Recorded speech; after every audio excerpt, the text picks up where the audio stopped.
Nii, tervist, plaadimehed siin. Tahaks teile rääkida lühidalt messingliistudest, et enamus messingliistud, mis meil siin poes on siis niisugune naturaalne messing, nad tulevad tehasest, mis on niisugune viimistlemata, et piltide pealt nad alguses tunduvad niisugused natukene võib-olla kuldsemad, kui nad päriselus on, et siis tahaks näidata lihtsalt, kui lihtne on neid nagu viimistleda või töödelda.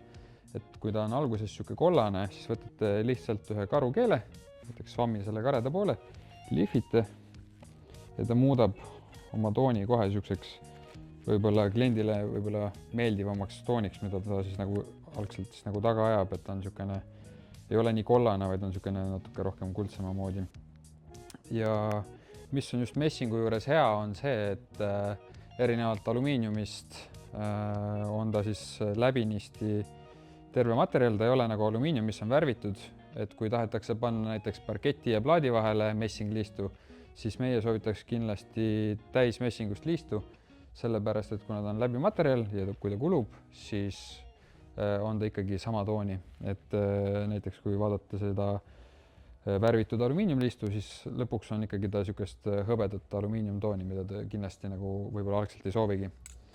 Ja kui siis messingliist peaks siis nagu oksudeeruma, siis tekivad sellised mustad täpid peale.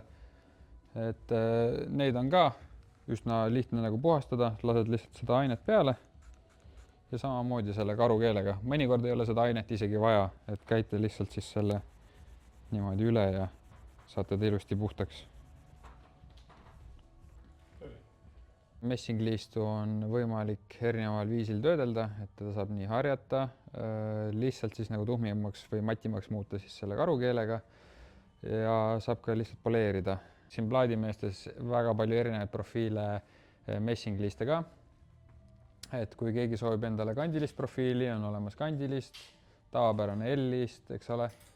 Ja siis mõned niisugused erilisemad on juba niisugused painutatavad põrandaliistud, et kui teil on kuskil vaja nagu kumerat liistu nii ühte teistpidi, saate seda panna. Siis on veel ka siis duši need U-liistud. Seda pannakse ka põrandale päris palju. Kui näiteks seda tavapärast liistu sinna ei saa panna, mis on see kandilise profiiliga, et võib-olla siis see põrandaplaadi paksus näiteks ei anna seda välja, et siis saab lihtsalt niisuguse torgata sinna segu sisse näiteks. Siis on meil veel ka sellised peenemad niisugused spageti moodi liistud, mis sobivad hästi ka parketi ja plaadi vahele, et torkate lihtsalt sinna vahele, surute silikoniga kinni, et väga mugav paigaldada ja jääb niisugune viisakas viimistlus. Ja veel mõned erilisemad liistud, mis meil siin koha peal on, meil on ka niisugune täismessingliist, mis on meil siis nagu kroomitud. See on siis üks kallimaid liiste, mis meil siin koha peal võib leiduda, aga iseenesest on väga vastupidav ja väga efektse viimistlusega. Ja veel üks erilisemaid, mis meil on veel siin, on antiikmessing, mis peabki siis nägema selline natukene vanemat sorti või niisugune pruunikam välja, et igale maitsele on meil siin midagi. Et tulge koha peale, vaadake, küsige. Kui ei sobi messing, siis tõenäoliselt sobib mõni muu liist.